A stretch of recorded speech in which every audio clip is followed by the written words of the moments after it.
official podcast is presented by WinBet. Bet is a team sport put together at WinBet. Eric Allen here at One Jets Drive, joined by my partner, the Mad Backer, Bart Scott. How long has it been now? It's been a long time.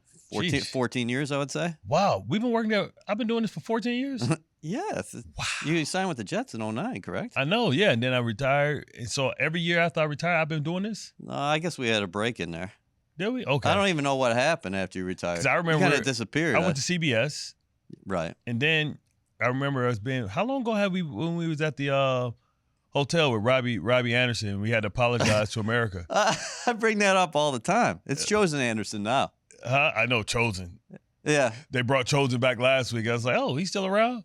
Oh, he lined up past the ball. He's like, I got you, Tyreek Hill. You line up with your toes over. I mean, not Tyreek Hill. Kadarius Toney. Right. He lined up, and his whole foot was past the defender. Yeah, he did wave at the official like a couple yards before he lined up. But when you do that, you have to look and wait for the official to respond. You can't just look and then look straight. The official like, bro, you are past the DN. Yeah. Like, what is well, you got to shed some light on that interview. There, we used to do Inside the Jets across the street, and there were TVs up there, and we were actually facing the TVs. And it was brought by ESPN Radio. Right. And we used to do it, and at some point we just had to apologize to the people about you were apologizing because Robbie was just he was space cadet. He man. was focusing on a couple other things while we were doing the interview. Yeah, he was just spaced out, man. Like only two guys I've ever had to do that with. Yeah. I had to do that with Jerry Jeudy too. Like we ended. Me and my partner, we ended the interview. That was ESPN Radio. Yes, we was like, bro, like, never. We'll talk to you later. Thanks for your time, though. He was promoting a product he knew nothing about. Oh, was this his Super Bowl, or was Jeudy just? I don't know. It was so bad that the PR and radio stations from Denver got hold of the interview and started calling us like, man, this dude's an idiot, and he. We was like, I don't know what, like, if this dude was on something, we was like, this dude tripping. Listen, Robbie's a good guy. He was just focused on a couple other things. Chosen. Yeah. It was a crazy interview, though. It was like, but you never know. Some guys don't speak a lot, right? So he was only giving us like one word answer. Like, bro, you know this is entertainment, right? Like, so we came out of the break, and you were still talking about it after we thanked him for coming on. Like, bro, that was the worst. All right. So the big news here this week was Aaron Rodgers going on Pat McAfee's show on Tuesday in his regular weekly appearance. I wish I had money to pay Aaron Rodgers so he can be my weekly. We can't afford. Do you think we should work on that for next year in 2024? Because there's a couple things. It's going to cost you 7 digits. So there's a couple things to get to here. We ain't got 7 digits to spare like that. No surprise, right? And if we got 7 digits like that, then we need to up my salary and we can do without it. No your surprise. Your salary, mine, maybe. No surprise, right? When you think about the statement that was made before the game saying that if it was a 1.0001 point chance, it was still a chance he would play. Right. But at this point, it's no reward at all risk, because if he hurt something in, looking at, how Sam, got hurt last week, getting hit, took a vicious hit. It's no need for Aaron Rodgers to take that type of... You're talking about Zach. Yeah, Zach. It's no need for Aaron to take that type of punishment. Right. So let's just live to fight another day. The good news that came out of that is he believes he wants to play a couple of years, which I believe that's what he wanted to do anyway, was to play multiple years this year and next year. And because he only played 4 snaps, he doesn't consider this a year. Or, maybe if he had played 8 games and got hurt then, maybe would have considered it a year and say, I want to play one more year. So now this means that the Jets has a solid commitment from him. Right. And a solid commitment, so I don't expect him to have to go into a hole or go on a darkness retreat or anything like that. He'll do what he does to get his mind right for next year. But the fact that we know that we can have Aaron Rodgers for 2 years changes the way you go about free agency, changes about the way that you go about the draft. Right. So, I think that statement alone, multiple years, means to me that, you have to build around Aaron Rodgers, because you may have an opportunity to win a Super Bowl. If you win it the first year, you have an opportunity to run it back. Really similar to what Tom Brady did in Tampa. Rodgers has always played this game at such an elite level. Mm-hmm. He dealt with injuries that last year in Green Bay before being traded over here. Mm-hmm. He tears the Achilles. But that was a broken hand, so that's I don't. Right, he was dealing with the thumb, right? Now I think other nicks and bruises. I really don't think about that as like a aging injury. Yeah, so that's what my question is. So he's 40. Mm-hmm. He'll turn 41 next season. Mm-hmm. But you have confidence after watching guys like Brady late in their career that, hey. No, LeBron James, you have to put all great athletes, I think, in the same category. Right. LeBron James is asking his body to do way more than what Aaron Rodgers is, right? Because you talk about basketball, you're playing offense and defense, and you're keeping up. So, like, you're going by people, but then now you got to check somebody as well. You know, Aaron Rodgers is just playing offense. So I have full confidence that he can play at a high level. And I always have this conversation with people when they talk about, well, he's 40, 41. I always say Aaron Rodgers, whatever his age is, take off 4 years. And that's what his real age is because he was a backup. Right. He didn't get a lot of wear and tear. He didn't get like he hasn't had a lot of injuries. He hasn't torn his ACL and all that. So this is his first major injury. So I don't look at him as a typical, 40-year-old quarterback, and I kind of compare it to like guys like Brandon Jacobs and big guys who were young but wore down hard because the type of position that they play and the style in which they played. Yeah, right. We talk about Earl. We talk about Earl Campbell, right? 6 years, right? We talk about some of the great like runners like Eddie George. They didn't play late into their career. I mean, Frank Gore played forever. He was an anomaly.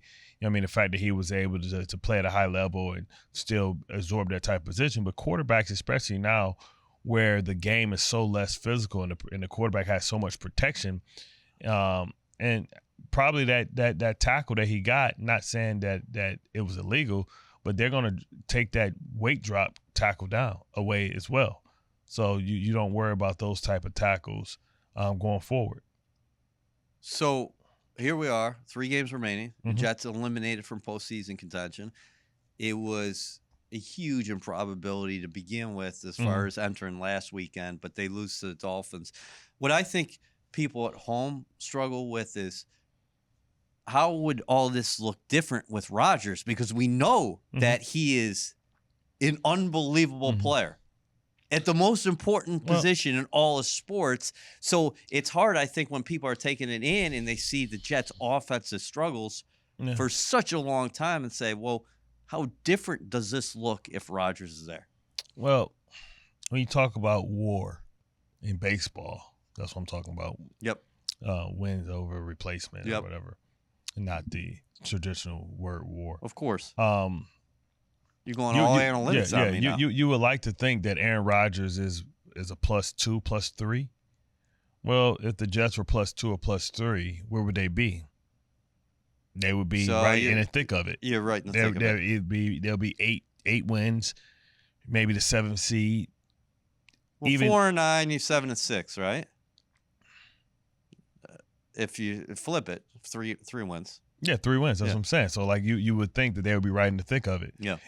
In a wide open AFC where anybody gets hot and styles make fights would be able to win. You know what I mean? Maybe the run game would be a lot better because of non-loaded boxes, because if you give Aaron Rodgers off coverage, he's just going to raise up and throw it to it and make that play a run play and not even tell his offense that he's doing that. He just has his code word, his one word with his receiver, a guy playing off in cover 3, 10 yards off, boom. Instead of running the ball, there you go. Right. Tackle my guy in space, giving guys opportunities like Garrett, giving guys like opportunities like, Gibson, giving guys opportunities like Lazard just to raise up. And those are just the things that his football acumen gives you advantage of. Like he makes the game easier because he's doing the thinking, for the team, right? He's thinking at such a high level, Jedi level, that he's able to think the game. And, a lot of times that the game is more mental than it is physical at times. And he'll always put you at the right position, the right play. Not saying that it's going to be perfect, but it's an added advantage when you have players that can think the game the way that Aaron Rodgers can. We know the Jets have multiple offensive needs. We're not going to talk about the offseason at this point.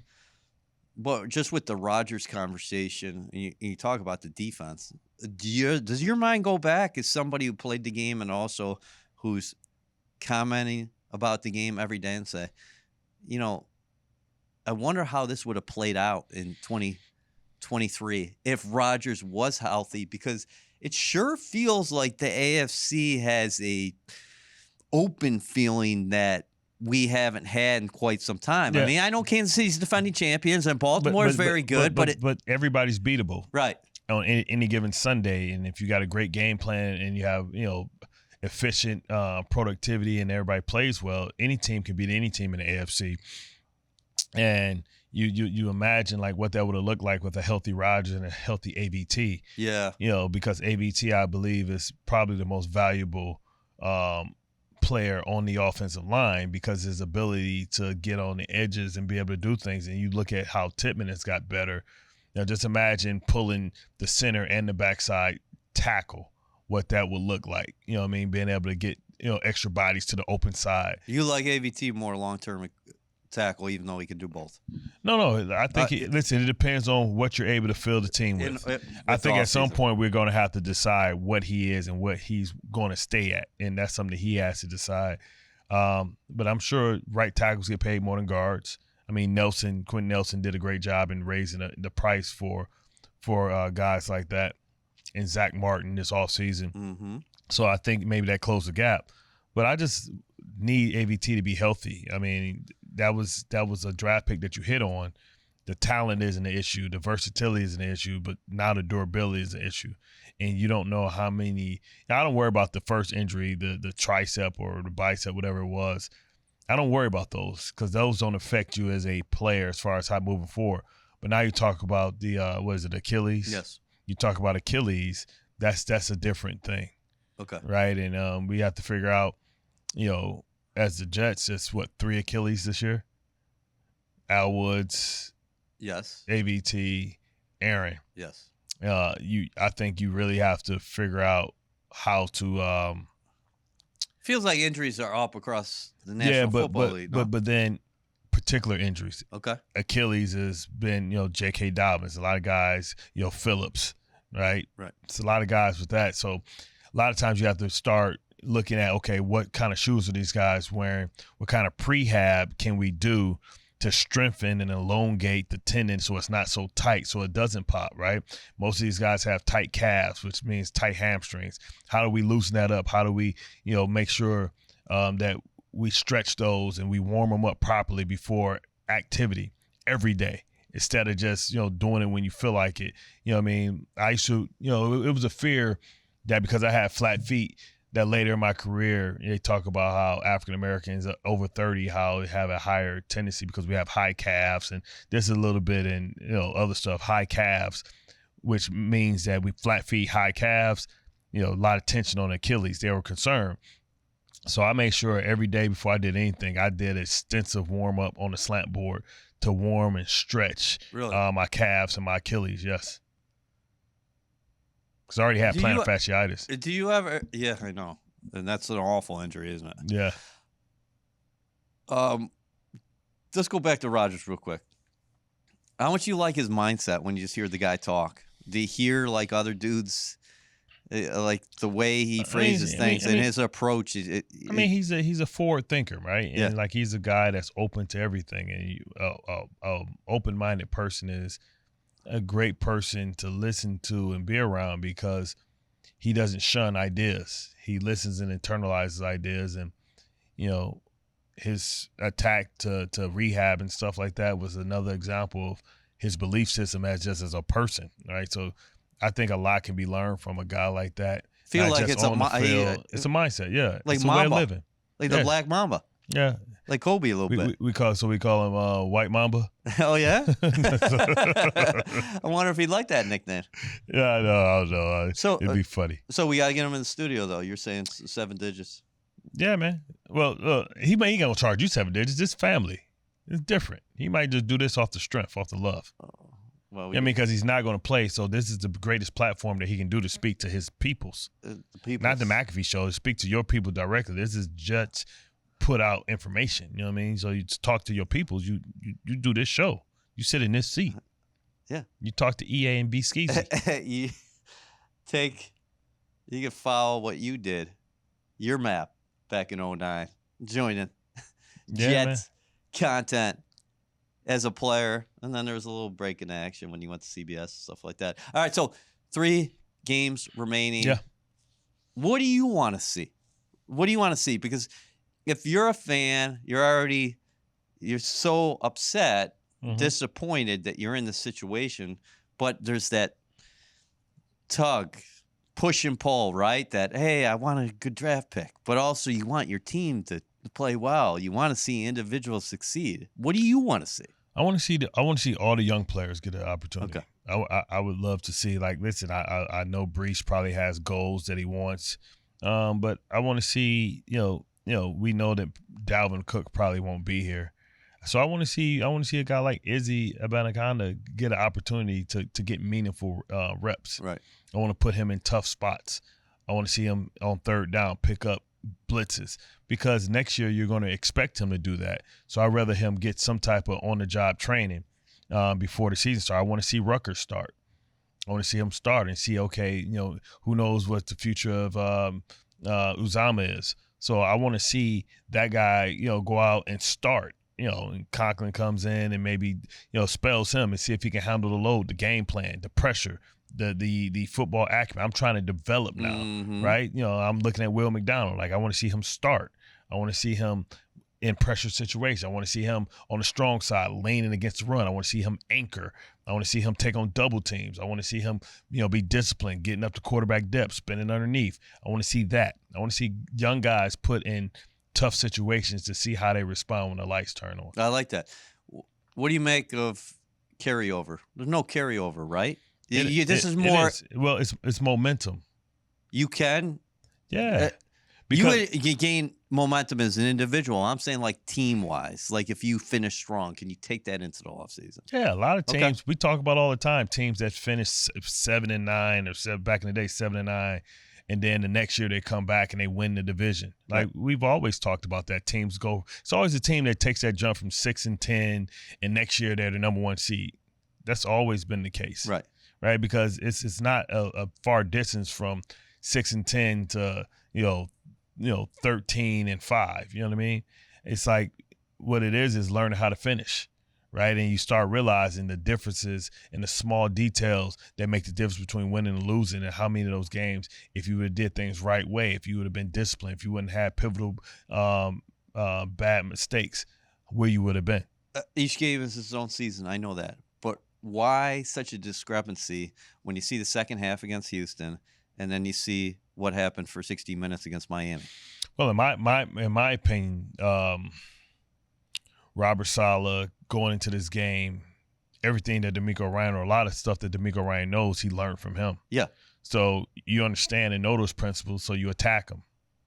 And on the flip side, Mike McDaniels knows a lot about conceptually what this defense does, what gives them problems, and he knows because he's practiced against them and practiced over and over again, but he has the type of weapons that can really cause trouble for schematically what they do.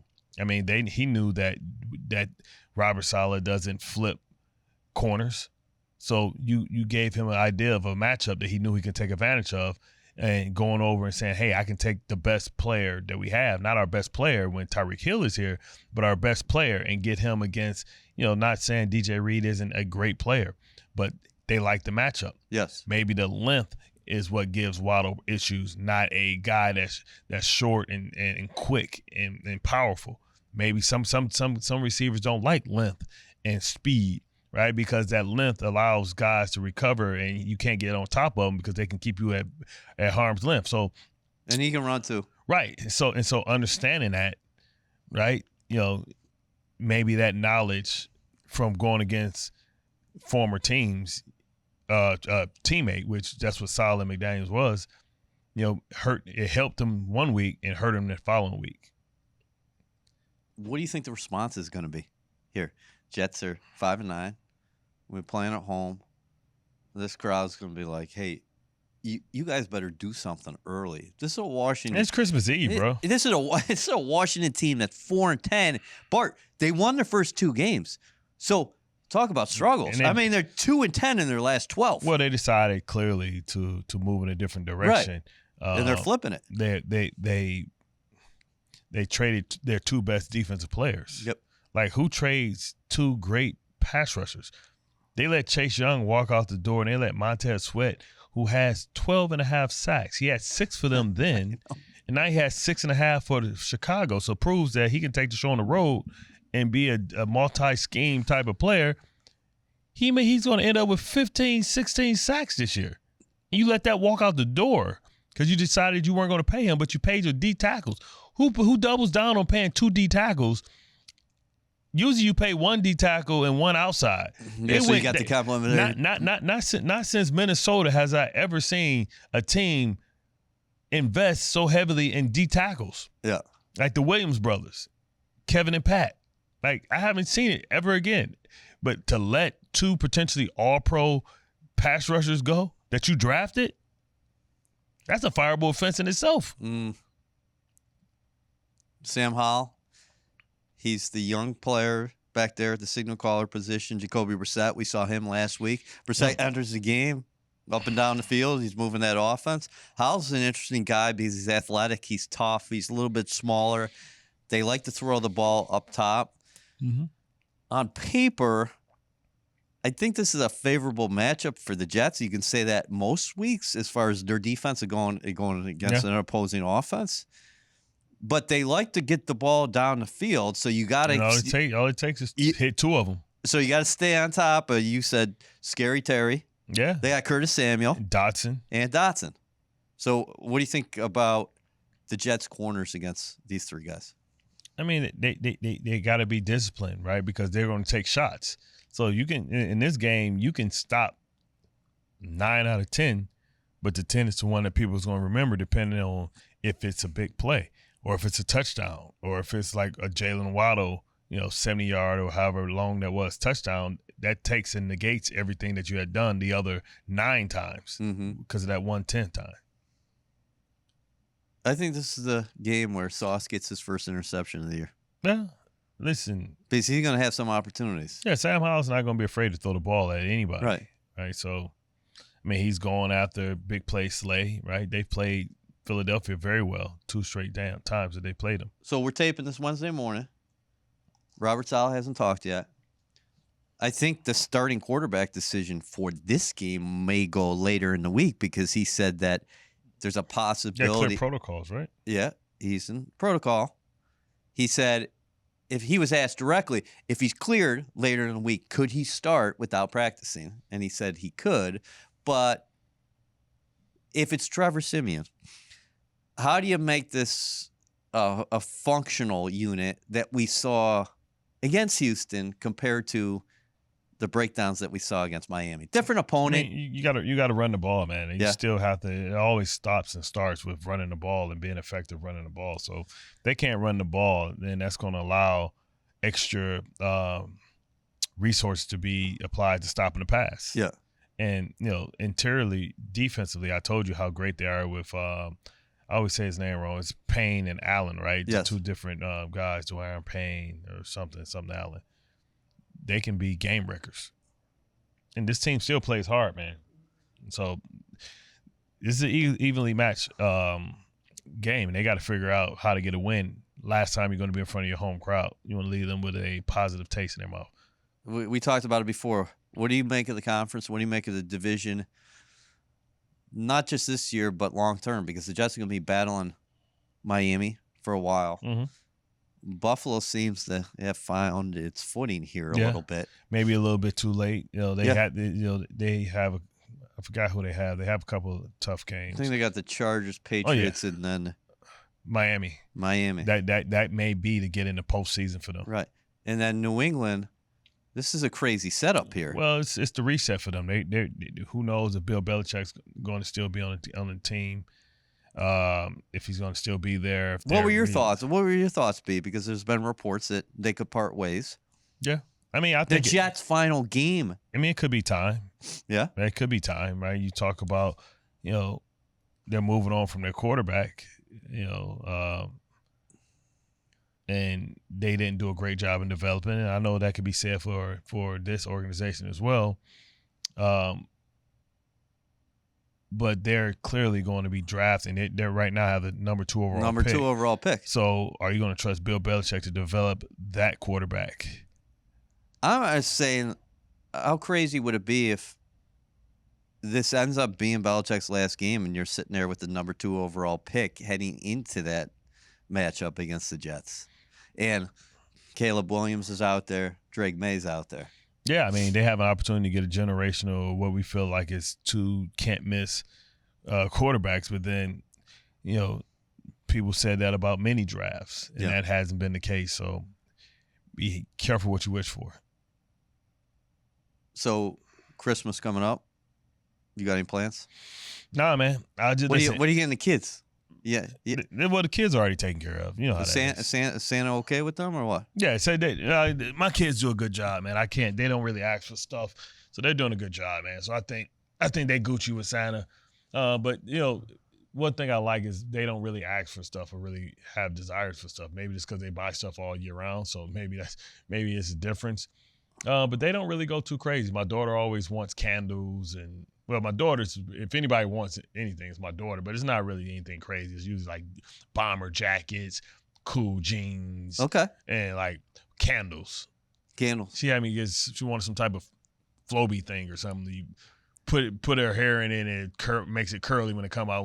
I don't know. Let's end here because I want people to go out to the polls. Give me a reason why the following players are Pro Bowl worthy. Sauce Gardner. I mean, Sauce is probably one of the most avoided players in the league. So you can't look at stats all the time with him. Just know that he doesn't get the ball thrown his way. He ranks high in man-to-man and zone, which is rare. Some guys are dominant in one. He's dominant in both. I think he ranks over 95 in both categories. Rapid fire. DJ Reed, I think, last week was a tough week, but, that's the first time we saw him struggle. I thought he was actually playing better than the Sauce before last week. But he's been playing at a high level. And like we said, we don't switch sides. So everybody that you want to give Sauce credit for stopping, well, DJ Reed has done the same. Michael Carter II.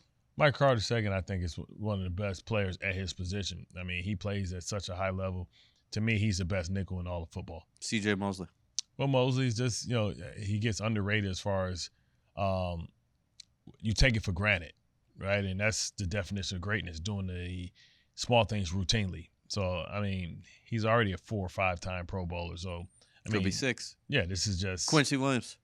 Quincy, I think, had a breakout season. You said earlier, in our other show that we taped about where he ranks as far as tackles for loss, sacks, pass defense, PDs, right. Yeah. So real round. It's gonna be tough too because the kid and it's always tough to try and be the new kid breaking into a new spot because we know one of those spots is already probably reserved for Raekwon Smith because they have the best record in the AFC and he's playing at a high level. He's a brand name as well. This new kid Zaire leads the league in tackles, so that's gonna be so it's gonna be tough. And their team is actually in the playoffs. So that it's all kind of factors that come. At least one of those guys should go. Mosley, Quincy, Quinn Williams. Well, Quinn is a brand name. I don't have any problems with Quinn getting in. He's getting a lot of attention, and now the sack numbers are starting to get to a respectable spot where people are like, but before it was glaring because just getting double team, triple team all the time. But look at how many other guys are eating off his plate. Jefferson eating off his plate. All these guys are having career years because Quinn is taking up all the resources. Yeah, because those are the other 2 guys I want to mention: Bryce Huff and Jermaine Johnson. They both. Yeah, but we know how this game goes. Right. Like you got Myles Garrett, you got some war dads, you got Josh Allen down there. No doubt. It's gonna be tough sledding, but the fact that he'll get some votes and nominated, he'll probably be a alternate. Just speaks a lot of volumes about him. Garrett Wilson should get some votes. I mean, yeah. I know the numbers aren't going to compare to some of those other guys. It's tough sledding. He still got 79 catches playing with 4 different quarterbacks. Yeah, it's tough sledding, but I think he gets respect.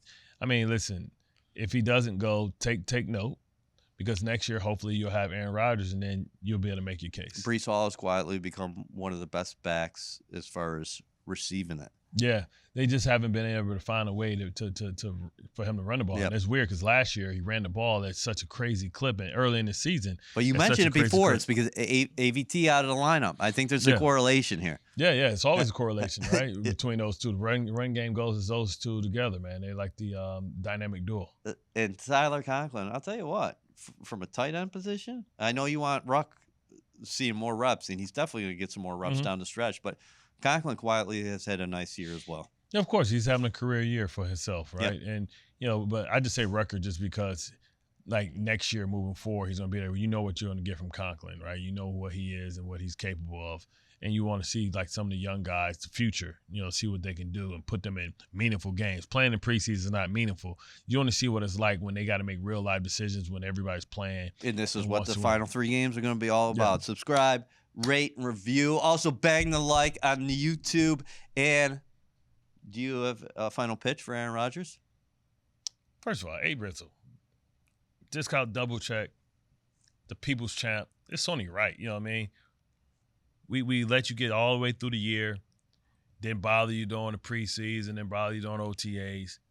Come holler at your boys, man. Get a real interview. Merry Christmas. Happy holidays. Jets fans, we're in our final push and the clock is ticking. WynnBET is giving you a golden opportunity to win VIP prizes for the 2023 season. The WynnBET Green Room is the most exclusive space at the stadium with all-inclusive food and beverage, lower-level seats, and appearances by Jets legends and celebrities. New Jersey customers, all you need to do is wager at least $100 on WynnBET Sportsbook or Casino. For New York customers, all you need to do is wager at least $100 on WynnBET's Sportsbook. The best part? You get an entry for every $100 you wager. We got a special bonus on the Jets official podcast today. We are joined by punter Thomas Morstead. Thomas, thank you so much for joining us. One thing I got to ask you, what are you most proud of here this season? You got 28 punts down inside the 20.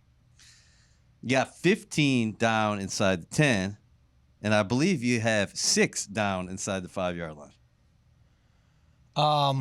Yeah, I didn't know the exact numbers. So that's cool to hear.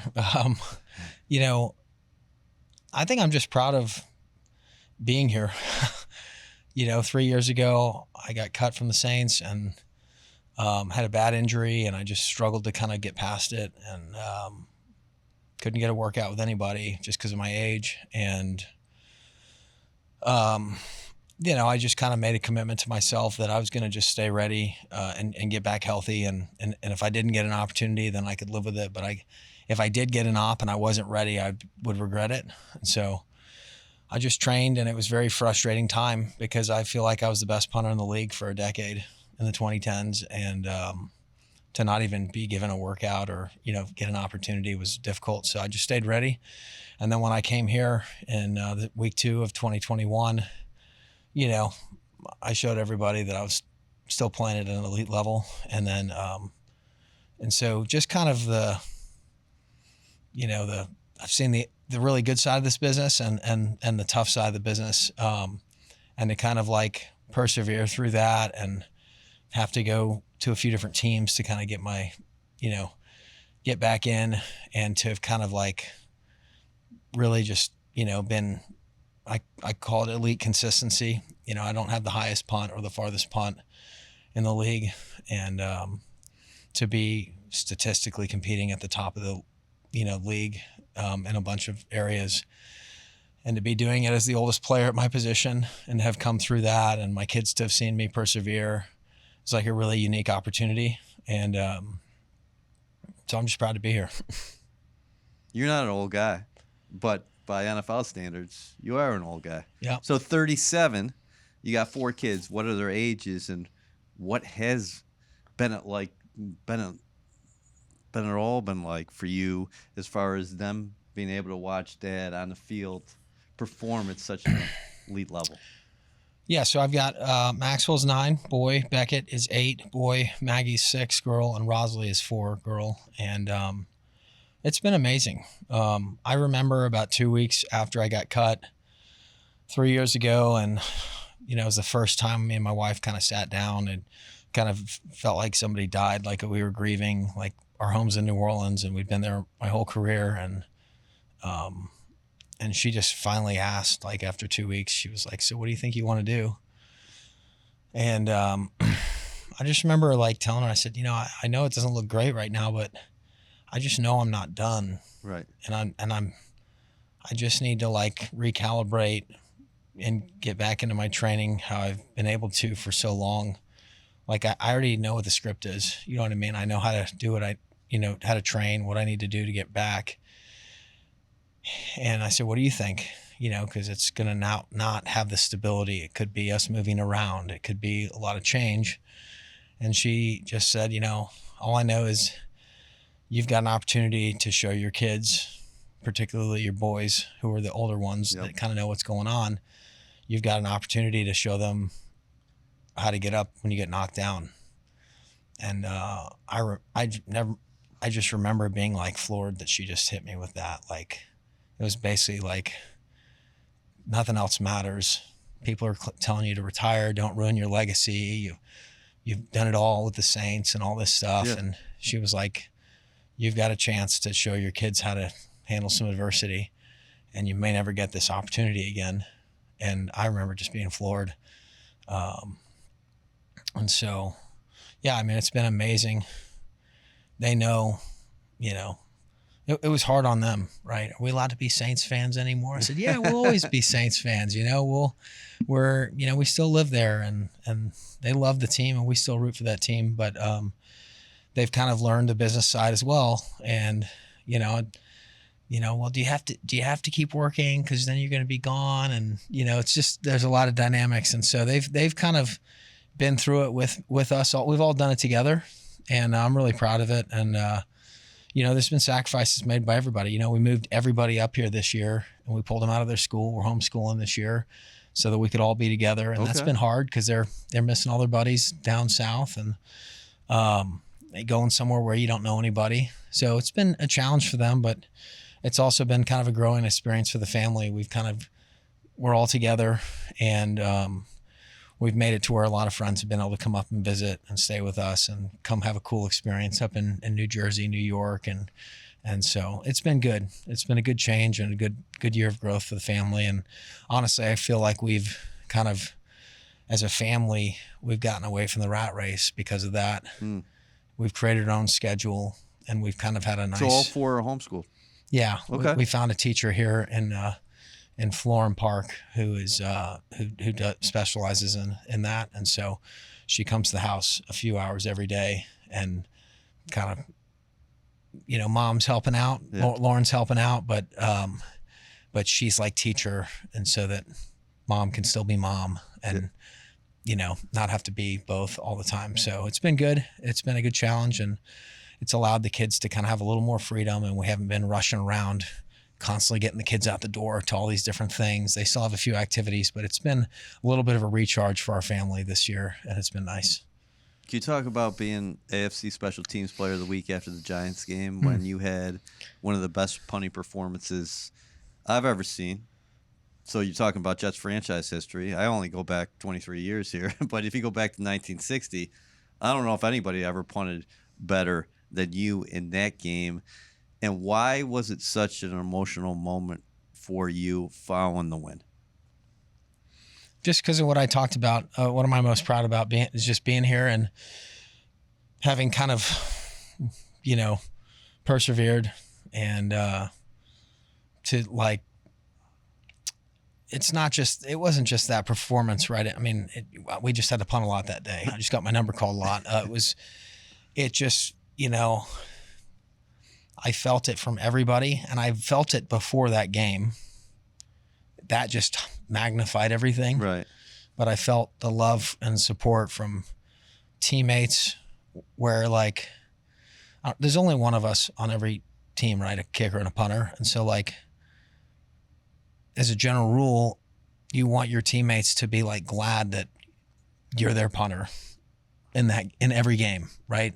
That's how I look at it, right? If I'd like to be the better player 80% of the games, right? If that makes sense. That's kind of my mark of being super valuable to the team. And I felt that almost every single game this year, where it's like, all right, we're glad Morstead's our guy. You know what I'm saying? And that it just kind of spilled over in that, and it was emotional. And you know, people keep asking me, when are you going to retire? Like, how much longer you want to do this and all that stuff? And it's just because of my age, but it's like, I don't feel like I'm at that point. I know I'm not at that point, but at the same time, you know that statistically you're kind of close. You know what I mean? Right. Like, and so I don't know. I feel like it's kind of like a glimpse into the aging process just in life. It's just relative to football. It's like you get closer to the end and you're still able to enjoy doing the things you're doing. It's hard not to appreciate it differently, especially when you've not had it, when you've lost it at some point and you've been on the street, you haven't had a job, and to get back in, there's just a different level of appreciation for being able to do it. And I guess that's the best way I can explain that. How odd is that dynamic being a punter? Because I think on Sunday against coming up your next opponent, which of course is the Washington Commanders, you were going to set a career high in terms of punts for a season. I think your previous... I've already passed it. I thought it was this season. I thought it was... We're over 80 for the season. I've never done that before, so okay. So speak to that. So, I don't know what there's... Speak to the dynamic of, hey, offensively, we want to score points. I want to be part of a winner. But also as a performer, you like going out on the field and helping the team. Yeah, I don't think of it that way. You know, I've punted 43 times, a few times in my career for a whole season, right? Which is like half of what we've done this year. And my point in saying that is I don't look at it like people ask, do you root to punt? Are you excited to, like, I'm like, of course I want to score on every drive. Like, you know, right.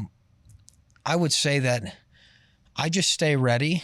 And whenever my name is called or the punt team is called, I'm excited to go do that job, that rep, because coach has decided that's the best play for us to have the best chance to win.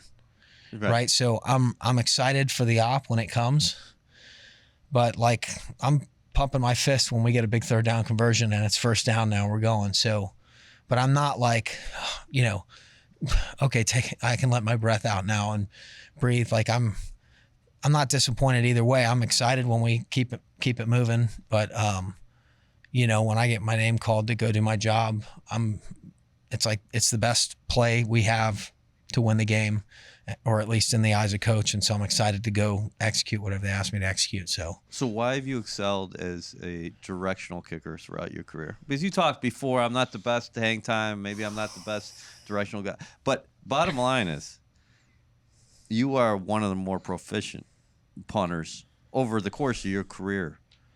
So I don't want to, like, I don't know. Sometimes I get, you know, the best way I can answer that is sometimes it's nice to humble yourself in your own speech, in your own mind. And it's not because of a lack of confidence. My point in saying that is that if you were to put me at the NFL Combine, I'm not going to have the highest punt that is possibly hit. There's the guys that come out every year, they're so talented. Right. They can absolutely hammer a football super high and super far.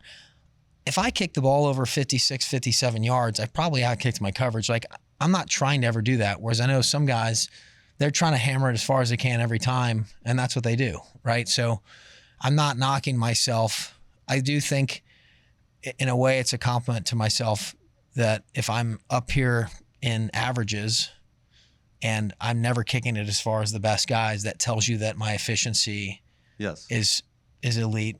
And I do feel like if they had a metric for ball striking in this league and just hitting type of ball you want to hit consistently where you want it to go, I think I'd be the number one guy. And so, you know, I'm not trying to knock myself when I say those things, but I do know that if you hit spirals that go to the location you want them to go, you really should not ever have a job. You know what I mean? Yeah. So if you can tell your gunners and your punt team that, hey, this ball is going to be in this range in this part of the field, and everybody knows that, and they can all synergize with that, you should be able to control games. And you're doing it all this year. Well, I mean, he got 47 punts of 50+ yards. Yeah. Well, we've punted a lot, so, but it's like I said, it's not exciting to, pub your punter whenever the offense is struggling, but it is cool to be on a team where, field position all the games we've won have been, the defense has played really, really well, and the special teams has played really well. And so, and offense has contributed, but it's been very much a complimentary football, no turnovers, play the field position game.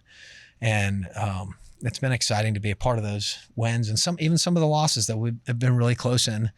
We've kind of had a chance because of those field position games, and so that's what I get paid to do. So it's exciting to be a part of that. What's it like working with Greg Zuerlein? Because for my money, again, you talk about you having a fantastic year. This is probably the best kicking year in the history of this franchise. I mean, you put you two guys up against anybody in the league right now as far as the combination is concerned. Yeah, look, it's all about what have you done for me lately, and it's all about your next performance. So, having said that, I think we've been at the top of I think all three specialists have performed at a super high level. None of us have been perfect, but we've all done I think we've all played at a very high level. I think Greg's missed one extra point and a 50-something yard field goal this year. And so he's like 96%. And you guys aren't playing in a dome at home games. Yeah. Yeah. I'll say that's another source of pride. I don't want to call it pride, but just. Well, people were wondering at 21, right? Yeah, what does he have? Yeah. Well, I've always been, personally, I've been accused of being a dome punter. And so being able to have success outside in some tougher conditions has been, it feels good to be like, no, I've just been a good punter that happened to play in a dome. So, definitely offers challenges different inside as opposed to outside, but there's a lot more excitement to the play because there's a little more variability, wind, rain, snow, playing a lot of rain, things like year. that. And so it's just you just play the game a little differently. And, but yeah, I think all the specialists have been, have been pretty solid this year, and it's been fun just to work together. Our group is we have a lot of experience. I think Henny's in his 7th year, and I think this is year 12 for Greg, and this is 15 for me. So we just kind of all been around the block a little bit, and we all enjoy working together. And so it's just been a nice energy, just all come to work together. What would it mean to you to get a Pro Bowl nod here at 37? It'd be pretty cool. It'd be pretty cool. I've been the first alternate like 6 or 7 times in my career. And, it's been a hard pill to swallow a number of times when I thought I should have gone. And it'd be cool. So you don't make it a goal every year, or I don't, because I don't control it, right? I don't control how people vote or how coaches vote or players vote. But at the end of the day, if you're providing value for your team and the team is glad that you're their guy, it's a good feeling, and certainly felt that this season. Well, the fans still have a little bit of time; they can get out and vote. Yeah. Look, it's like I said, it's appreciated. No matter what happens, it's irrelevant to how this season has been for me individually. I've felt the love from all the fans. Game day at the stadium, and it's fun it's nice to feel valued. I don't care what your job is, it's nice to feel valued. So I definitely felt that. Well, you definitely are valued by Jets Nation and your teammates. Let me ask you about this. 2009, you come in the league out of SMU. First year, you're playing in the Super Bowl. Yeah. Halftime, Peyton says, do an onside kick. What's the thought process there? For him or me? For you. Once you hear that's the call. I panicked. I mean, I was terrified. For real? I was terrified, yeah. I mean, he said we were going to run it. You got a it. 10-6 lead, right? So let's No, set the we're table. losing. Okay. We're losing 10-6. And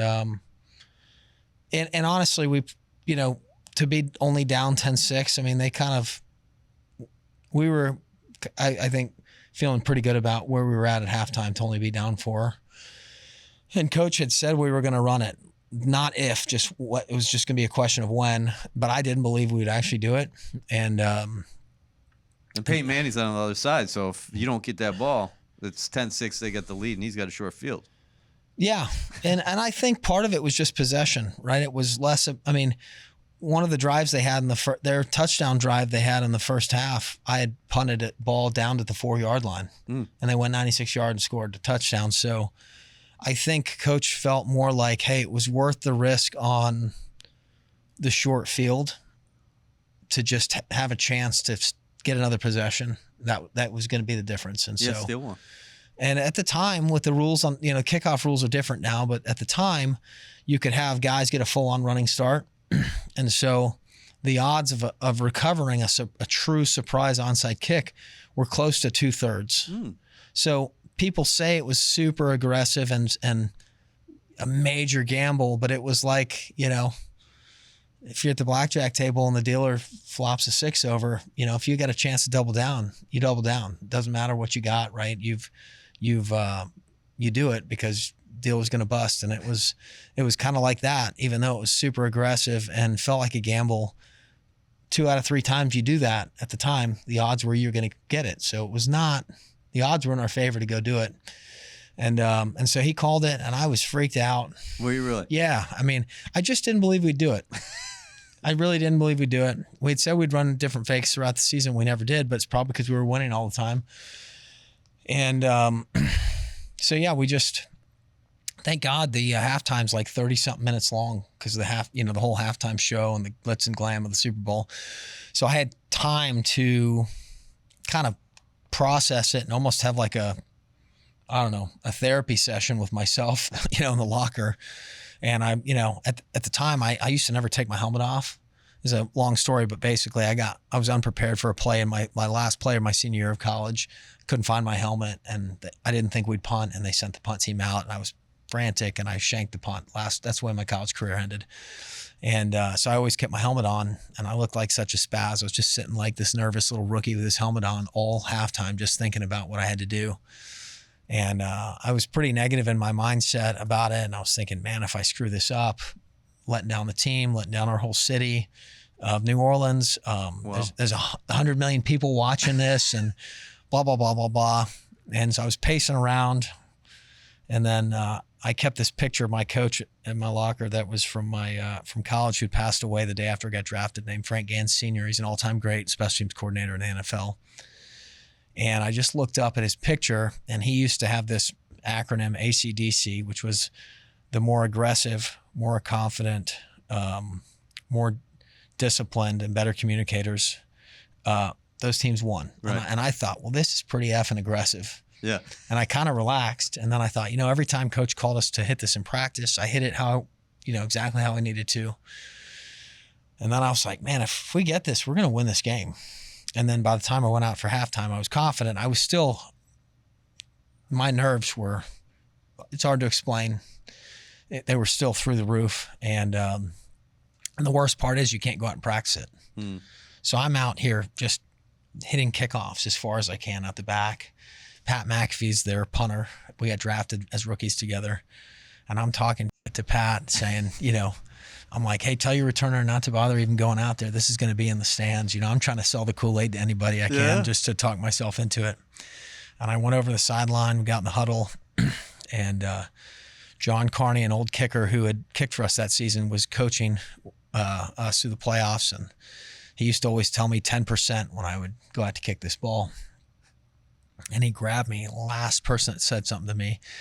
And I turned around to him and he said, Timo, 1%. Like he knew I was just charged up. Yeah. He said, Timo, 1%. And I just went out there. And honestly, I just said a little prayer. And I said, Frank, I hope you're watching. And we went out and I kind of blacked out. How cool. Hit it. We got it, went down and scored and ended up winning. It was pretty cool. So cool. Yeah. And the rest is history. And it's carried.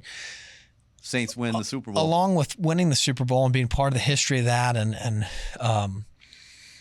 that's awesome. And that's a forever thing. We've already had a 10-year reunion. There'll be a 20-year reunion. There'll be a 30-year reunion. It's a lifelong cool brotherhood that you're part of. But for my career, it's really been super beneficial because, being a specialist is so much a mental game, right? And the days you don't feel as good as you want to feel or you're not as confident as you want to feel, to be able to take yourself back to big moments like that when the pressure was on and you had to have it, and to remind yourself that you've got the goods to get it done and not be lying to yourself. You actually believe that, is to be able to go back and think about that play and numerous other plays I've had in my career where it was like the game's on the line here, and to be able to think back to that and be like, yeah, I've got it. You know what I mean? I'm going to be able to control myself. I'm going to be able to get it done. And to really believe that has carried me through a lot of tougher times or tough days at the office. Yeah. You know, what's the thought process? People were following you on social media as far as before you board that plane on the road, you get that selfie. There's Timo in front of the plane. How long you been doing that? I think since my rookie year. So I just kind of, I don't know why I started doing it. Did you do it week by first game rookie year? I can't, honestly, I can't remember, but I can't remember not doing it. Yeah. So I don't, at some point it became a thing. Yeah. And so, yeah, I've just always done it. And I think, you know, fans of mine over time get used to seeing it's almost so dull and so boring. I'm just wearing, and now I just look like a freaking dad out there, just, you know, rocking up in a polo flannel, whatever, shirt and khakis. And, I don't know. I think a lot of people just, they kind of look forward to it and see, you know, kind of a regular looking dude that's getting to do a cool thing. And, I don't know, people appreciate it, I guess. The run to the sidelines, quite epic as well, right? Yeah. I kind of have a little disdain for the fact that I got put on Hard Knocks, because I'd never really gotten any attention from it other than a few teammates. And, you know, not that I have a problem with it, but it was, you know, I think some people thought I was looking for attention, and I've just always done that. You know, for a long time, I didn't punt much throughout the season, so it was kind of a way to kind of keep myself loose. So I haven't done as much sprinting this year because I've kind of been a little looser throughout the game. But yeah, it's kind of just part of, you know, I think I said it best to Randall in the Hard Knocks deal. I said, I don't know what to tell you. I just know what I need. And he was like, hey, you do you, brother. Yeah, you know, it's right. Working. So yeah, so that's that. Got to ask you about Rodgers here. He indicated earlier this week that he's not going to play in 2023. Robert Saleh, of course, said today that he's going to be activated, but he's not going to play. With that being said, you're 37, have a career year. He's going to be 40, coming off an Achilles. What do you think is next for Aaron in terms of his career? Obviously, he's going to be with the Jets. And he's professed his love for this place and his teammates and the organization and things like that. How excited are you, from your perspective, a guy who's been in the room with him, to see his next chapter? Look, I mean, that's one of the reasons I came, was to be a part of that, be a part of winning. And obviously, not just Aaron, but we've had like a gauntlet of injuries, especially on the offensive side of the ball this year. And, you know, nothing's guaranteed in life. And, you know, it's, so I don't know what's, you know, if anybody knew, you know, you'd know. So, you know, I'm excited for him. There's nothing better than a good comeback story. Yeah. You know, there's nothing better than doing something that people tell you can't do. And so, you know, obviously he's got such a microscope on him and everything he's doing. And, but you know, I've enjoyed getting to know him this season. And, I'll be honest with you, I wasn't a huge Aaron Rodgers fan before getting here, just from what I've seen in the media and just following along over his career, kind of an abrasive guy. And, you know, and I've really enjoyed getting to be teammates with him and getting to know him and seeing how he ticks. You know, it felt like a guy who loves the attention, and just now getting to know him this year, I'd say he really doesn't care what anybody else thinks outside of the people that he cares about, you know, his teammates or his family or people that he's close with. He just doesn't care. And he's going to do what he thinks is the right thing. and I respect that. So I really enjoyed getting to be teammates with him, and no matter how things go in the future, I'll be pulling for him. Nothing better than a great comeback story, and you're authoring your own comeback story.